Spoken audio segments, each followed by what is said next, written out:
안녕하세요. 김유갑의 경제부동산입니다. 더 좋은 방송을 하도록 구독, 좋아요, 댓글 알림 부탁드립니다. 새 아파트 큰일 났다. 오늘 12시 터진 엄청난 악재. 새 아파트가 집값이 치솟으면서 거품 가격 논란이 커지고 있는데 이번 발표로 충격적 결과가 올 것으로 보입니다. 새 아파트는 이미 완성된 아파트라서 기대감이 적고 가격이 많이 오른 데다가 상대적으로 외곽이 많이 풀려 있으며 영끌과 갭 투자 비율이 높아서 집값 폭락에 취약합니다. 특히 고분양가와 미분양은 마이너스 프리미엄이 확대될 소지가 많아서 3기 신도시 폭탄 매물이 쏟아지면 장기 하락으로 갈 수도 있습니다.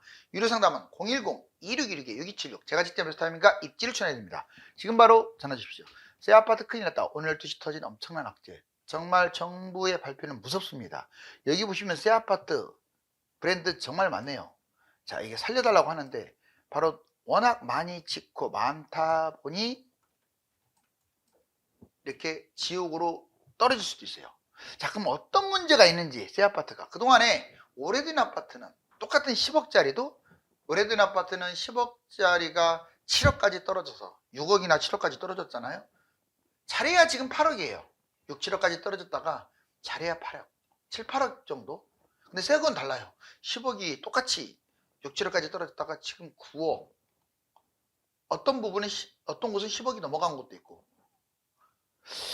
기대감이 적다. 새 아파트는요, 여러분들 무조건 좋아하면 안 돼요. 단점도 아셔야 돼. 얘는 이미 뽕을 뽑았어. 여러분들 꽃을 봉우리로 활짝 피면 그게 절정인 거예요. 항상 절정이 안 좋은 거죠. 그렇다고 얘가 뭐 완전히 망했다는 뜻이 아니라 이미 결실을 맺은 것들보다는 재건축이나 이런 것들처럼 앞으로 결실을 맺을 것들이 좀 더 좋아요. 이미 완성된 아파트 시간이 흐르면 구축이 돼요. 얘도 현재 시세가 또 많이 올라서 최고가고 신축 아파트 계속 늘어나면 경쟁을 합니다. 두 번째, 거품 가격 폭등. 2번이 제일 문제예요. 구축보다 2배 이상 상승폭이 커졌어요. 이번에 하락할 때 이렇게 되면 혹시라도 하락장으로 접어들면 얘는 2배 떨어집니다. 많이 올라왔으니까. 고가 아파트, 특히 비싼 아파트들이 이 새 아파트에 다들 포진되어 있는데 고가 아파트 매매 아예 그냥 되지를 않을 수가 있어요. 세대수 적은 것은 진짜 위험해요. 자, 새 아파트이면서 세대수 적은 것들 가격만 비싸고 거래는 안 될 가능성이 크니까 잠보면 안 돼요. 외곽 입지가 많아요. 또 하나는 이제 서울이야 그렇다 치지만 자, 잘 보면 경기도 신도시 때문에 그래요. 이기 신도시 때문에. 자, 신도시 택지지구가 외곽이 많아요. 그렇다 보니 외곽에 새 아파트가 많은데 재밌는 현상은 외곽의 새 아파트들은 회복을 못했어요. 10억까지 갔다 아까 대부분 9억까지 회복을 했는데 얘들은 아직도 8억, 7억이에요. 그러니까 위치가 안 좋은 곳들에 신도시 자꾸 지으면 나중에 여러분들 문제 생길 수 있어요. 집값도 안 뛰고. 소유지역도 많고 특히 지방은 말할 것도 없죠. 지방 같은 경우. 중심지는 괜찮아요. 지방도. 난개발, 도시개발, 상한가, 분양가 상한가 제외, 특히 분양가가 높을 경우는 이거 진짜 심각하겠죠.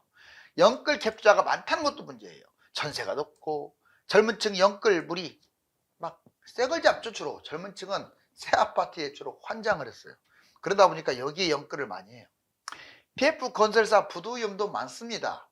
건설사가 바뀔 수도 있어요. 도중에 미분양, 할인, 떨이. 자, 할인 떨이 하면 무조건 좋은 줄 알고 착각하는데 원래 할인 떨이한 가격으로 분양한 게 정상인데 쓸데없이 고분양가 때린 거죠. 할인 떨이 했다고 해서 싸게 잡는 게 아니에요. 제자리로 돌아왔는데 이미지만 나빠진 거지. 자, 새 아파트 최대 위기. 준공후 미분양 1년새 47%나 늘어났답니다. 즉 입주한 다음에 미분양이 늘어났다. 큰일이죠. 가격 거품이 심각합니다. 새 아파트. 아까도 말했지만 구축에 비해 상승폭이 지나치게 커. 실거주 선호 가격 급등. 추가 상승 가능성은 낮아요. 이제부터 만약 서울 집값이 계속 뛰면 새 것이 더 뛸까요? 헝 것이 더 뛸까요? 새 것이 덜 뜁니다. 헝 것이 더 뛸 가능성이 커요. 실제로 자, 오래된 것들이 막 가고 있지 않나요? 지금은? 물론 강남하고 한강 라인은 새 거 헝 거 필요 없어요. 비싼 곳이 포진된 곳들은 다 뛰어요. 다. 대부분의 서울하고 경기도나 지방 같은 경우 새 것들이 먼저 뛰었기 때문에 지금부터는 새 것이 계속 더 뛰기보다는 헌 것들이 따라 붙을 가능성이 크죠. 물론 구조적인 문제는 있습니다. 추가 분담금,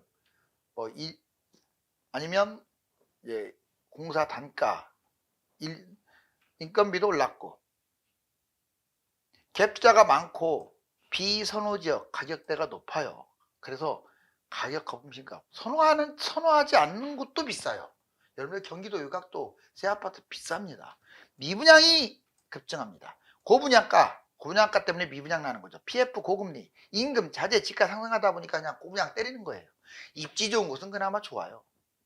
지방 같은 경우 심각하고 대부분 지방 미분양 많이 생겼죠. 미분양, 집값 하락, 고분양, 공급 과잉 이런 것들 때문에 미분양이 생기는 거죠. 지방이 거의 한 7, 80% 이상이 미분양인데, 그래서 대구나 부산 같은 데 함부로 막 미분양 잡으면 안 됩니다. 부동산 위축, 착공, 분양, 준공, 부동산 전체가 위축되다 보니까 착공, 분양, 준공 다 이 시점마다 계속 미분양이 생기는 거예요. 물량폭탄 인구 기업. 자, 3기 신도시 택지지구는 아직 좀 멀기는 했는데 정비구역까지 합치면 진짜 앞으로 집이 너무 많이 생겨요. 인구 급감, 총인구, 생산인구, 인구는 엄청나게 줄어들고 1인 가구만 늘어나는데 문제가 되겠죠. 기업 이전, 기업이 수도권으로 옮기거나 아니면 해외로 이전하다 보니까 지금 먹고 살 거리는 없는데 인구도 줄고, 그런데 주택은 자꾸 신도시가 늘어나요. 새 아파트가 왜 위험한지 6가지로 정리를 해볼까요? 기대감이 적어요. 시간이 흐르면 구축이잖아요. 구축이 2배나 뛰었어요. 하락폭이 2배 떨어질 가능성이 커요. 외곽에 입지가 많습니다. 신도시가 많다 보니까 입지 소외. 갭 투자 연끌들이 많아요. 갭 차이가 적어서 몰빵. 위험하죠.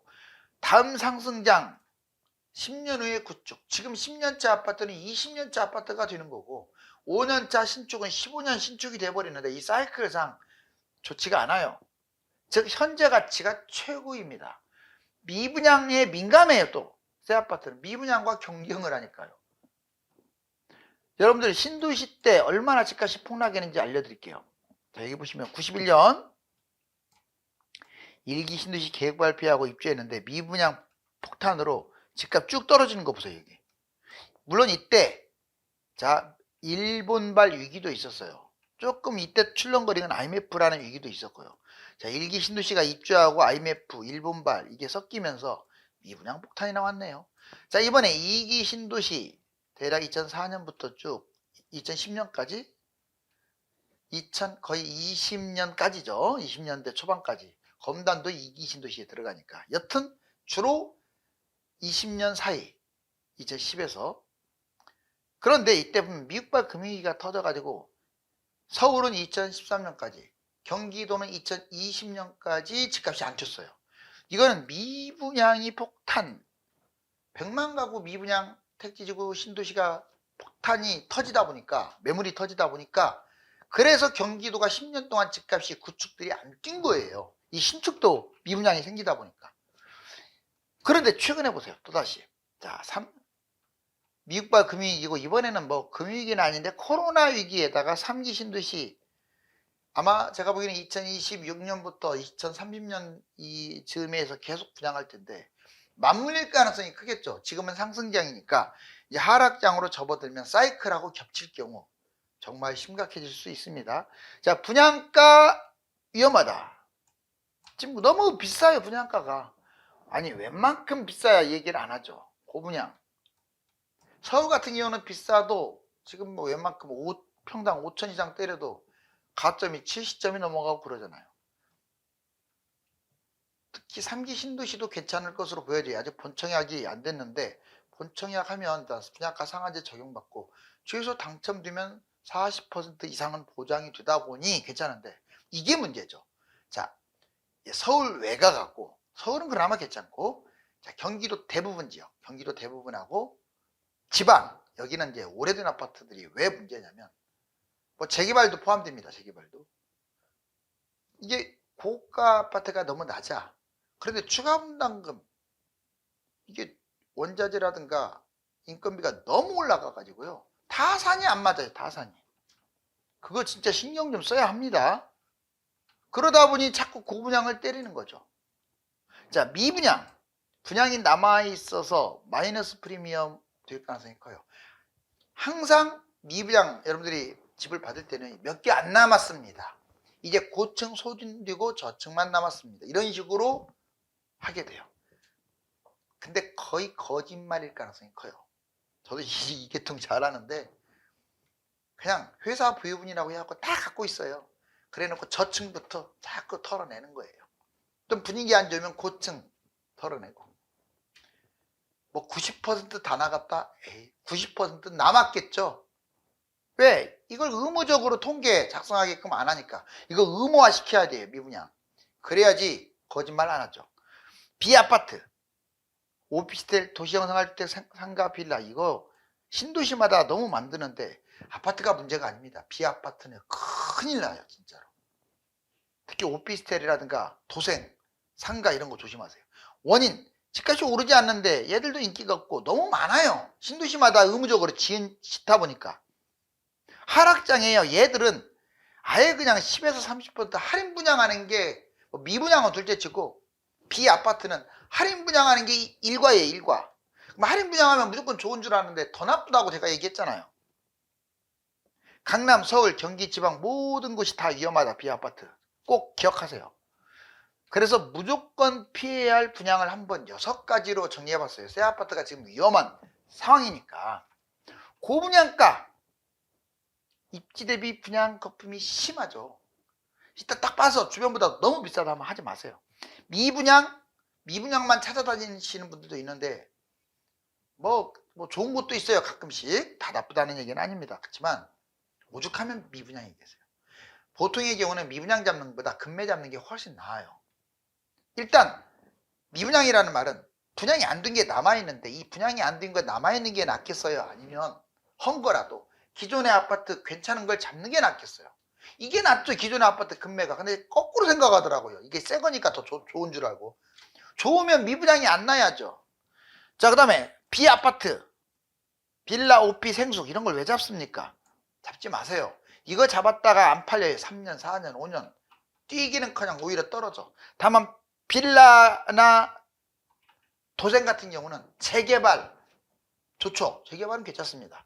나홀로 아파트 300세대 미만 단지들은 웬만하면 안 잡는 게 좋겠습니다.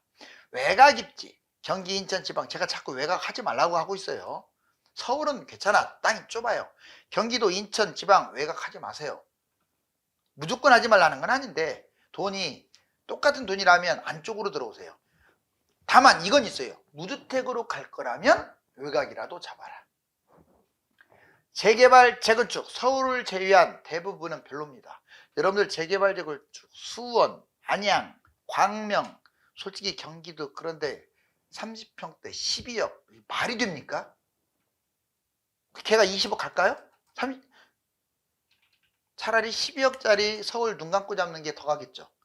아주 단순한 거예요. 새 거라고 해서 많이 가지 않아요.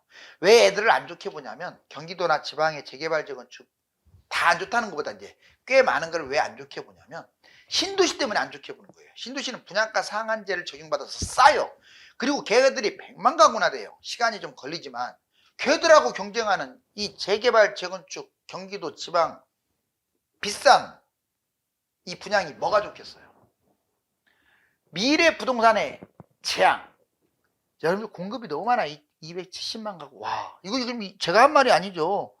지금 여당 야당 다 270만 가구 공약했잖아요. 이 인구 급감, 총인구, 생산인구, 출생인구는 계속 줄고 거품은 또 오죽 많습니까? 지금 집값 거품 많잖아요. 2021년 이후에 한번 추락은 했는데 그래도 지금 신고가 찍는 곳들도 있고 세계 최고 수준이죠. 물가 금리, 고물가 고금리, 아직은 고금리잖아요. 경제도 또 불안해요. 지금 주가가 폭락하고 있고 미국 경기 침체, 중국 지금 무너지네 어쩌네. 이런 상황에서 함부로 잡으면 안 되겠죠. 신도시 급추락, 2기, 3기, 재개발, 건축. 지금 저는 이렇게 봐요. 자, 누가 그럼 물어보더라고요. 다 위험하다고 하면 뭘 잡습니까? 자, 뭐 서울은 위험하다고 하고 싶지 않아요. 다 좋아요, 다. 단 조건이 있습니다. 아파트를 잡아야 하고, 재개발은 빌라를 잡아야 하고, 그 다음에 세대수가 많아야 돼요. 이거를 충족시켜야죠. 근데 경기도는 달라요. 경기도, 인천은 신도시가 그냥 50개 이상 또 3기 신도시가 나오기 때문에 여기 보세요. 나는 제일 안 좋게 보는 걸 2기 신도시로 봐요. 왜냐? 2021년 시세 오버슈팅 너무 비싸요 지금. 새 거라는 이유로 또 많이 회복했어요. 제 말 틀렸나요? 그렇다고 팔란 얘기는 아니고 상대적으로 지금 잡을 사람들 3기 신도시 택지지구보다 입지가 안 좋습니다. 여러분들 2기하고 3기 비교해 보세요. 평균적으로 3기가 더 나아요. 얘들은 또 싸게 분양가 상한제로 분양가로 나가기 때문에 얘들이 반값 정도밖에 안 돼요. 아니면 3분의 2값? 신고가 찍기는 어려울 거예요. 아마 2021년에 2기 신도시는. 실질적으로 2기 신도시에서 신고가 찍은 데 있나요? 없잖아요. 그 까닭은 구축들이 못 가면 2기 신도시는 거품이 심해서 더 못 가는 거예요. 그동안에는 올랐을지 몰라도. 다음 만약 폭락장 오면 제일 많이 빠질 게 2기 신도시예요. 제 말이 맞는지 한번 보세요. 그동안에 많이 빠졌던 데가 어디가 많이 빠졌어요? 송도, 역세권, 동탄 이런 데가 많이 빠지지 않았나요? 그냥 대폭락해버리죠. 왜? 거품이 심하니까. 앞으로도 그런다고요. 3기 신도시 얘들은 다 좋아요. 21년, 25년 뭐 분양하고 앞으로 이제 본격적 분양은 좀 많이 늦어져 갖고 제가 보기에는 한 5년부터 30년대 초반까지 분양할 것 같아요. 고분양, 나눔형, 선택형 토지임대부 물론 이런 문제점은 있습니다. 이런 문제점은 있는데 그냥 순수하게 일반 분양을 하는 게 아니라 여러 형태로 분양을 하는데 뭐 얘들도 먹는 건 맞잖아요. 그 다음에 재개발 재건축. 지금 3기 신도시는 좋고 2기 신도시와 재개발 재건축은 별로다고 제가 얘기하고 싶은 거예요. 왜냐? 조합원 문제로 신도시보다 고분양을 때릴 수밖에 없는데 수도권, 지방에 재개발 재건축이 추가 분담금 내면 얼마나 많이 갈까요? 폭락장 일반 분양 밑으로 추락할 수도 있습니다. 고분양가, 성남, 광명, 수원, 구리 뭐 이런 데 말도 안 되게 지금 재개발 재건축이 비싸요. 이런 것들을 사지 말라 하기보다는 조금 좀 보면서 다만 재개발 재건축 리모델링이 가까워지는데 상대적으로 입지에 비해서 싸네? 대단지인데 그런 것들 좋은 거 많아요. 예전에 8억까지 갔던 게 지금 6억밖에 안 해. 이거 다 좋다고 봐야 돼요. 세대수 많으면. 이유 없이 8억까지 갈 리가 없어요. 제 말 틀렸나요? 그런 재개발 재건축, 구축은 괜찮아요. 제가 말한 재개발 재건축은 비싼 곳들. 자, 서울 미래의 핵심 한강, 강남, GTX 이제 여러분들 세 가지 꼭 잊지 마세요. 별표를 칠게요. 앞으로 1번 강남이 아닙니다. 1번은 이제 테마가 한강이에요. 한강. 한강이 안 보이더라도 한강 인근이라는 거 잊지 마세요. 최대 키워드는 강남에서 한강변으로 옮겼어요. 한강 조망 아파트 가치의 30% 이상. 그럼 한강이 거품이 심하지 않나요? 누가 물어보는데 그 거품이 지금 저는 종아리로 봐요. 이제 시작이라고요. 10년 전에는 개포와 그 다음에 반포, 쌍포라고 해서 가격이 비슷했어요. 자, 지금 개포 35억. 국평 말하는 거예요. 자, 원베일리 60억까지 갔어요. 더블로 벌어졌네요. 지금 30평대가. 비슷했던 것들이. 한강 때문에 그래요. 이건 앞으로 그러면 더 벌어지느냐. 지금보다 더 벌어져요. 제가 진짜 중요한 얘기 한 거예요. 그러니 강남, 판포, 압구정, 뭐 한강 라인하고 강북도, 성수, 한남, 옥수 얘들이 날아가는 거예요. 한강이 가까워도요. 강남에 가까운 한강이야지. 한강 먼 데는 조금 영향발이 좀 밀립니다. 자, 강남. 그렇다고 강남을 무시하면 안 돼요. 또 강남 3구는 영원히 비싼 곳이니까. 모든 곳 상승률 지금 최고잖아요. 해외 상위 1% 강남, 서초 다 들어가요. 송파는 빠집니다. 강남에. 송파는 잠실만 포함되지. 강남 3구, 강남 4구 이런 말을 앞으로 쓰지 마세요. 강남, 서초만 해당돼요. 그 다음에 한강변 일대와 비한강변 차이가 큽니다. GTX 좋죠. GTX A, B, C, D 뭐 쭉 앞으로 있는 것들. 서울역, 삼성역, 청량리는 2개나 있어요. 트라이앵글이에요. 자, 왕십리, 수서역 장기적으로 전망이 밝죠. 청량리 이런데. 삼성, 서울역 이런데 장기적으로 전망이 밝죠. 결론적으로 한강 조망, 강남, GTX 좋다. 집값 폭등, 반론, 돈이 지금 넘쳐난답니다. 돈이 넘쳐나요. 화폐를 워낙 찍었어요. 코로나 때. 저축도 지금 많이 했고 투자자들 많이 대기하고 있고 통화량 급증, 이 돈이 어디로 갈 것인가? 많은 사람들이 새 아파트를 선호하지만 지금 시점에서는 많이 오른 새 아파트보다는 고점 대비 가격 하락폭이 큰 오래된 아파트가 더 유리합니다. 감사합니다.